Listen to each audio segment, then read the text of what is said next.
office of the Deputy Commissioner in Juai, along with the other health officials out here. So we had a review meeting and we reviewed the entire situation of the state.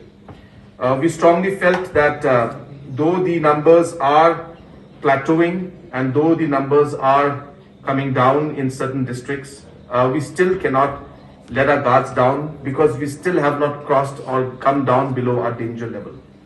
So therefore, in the cabinet today, we have decided that a lockdown, at least in East Khasi Hills, we have decided in terms of the district where it was most prevalent and the numbers are the highest today, that East Khasi Hills, the lockdown will continue.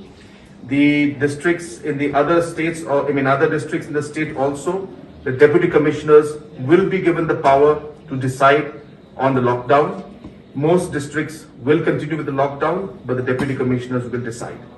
But there is a rider to this. While continuing the lockdown, we also understand that people's livelihood are being affected a lot.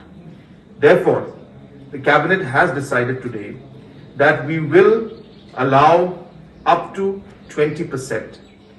We will allow up to 20% of non-essential commodities to be open in different areas of the state.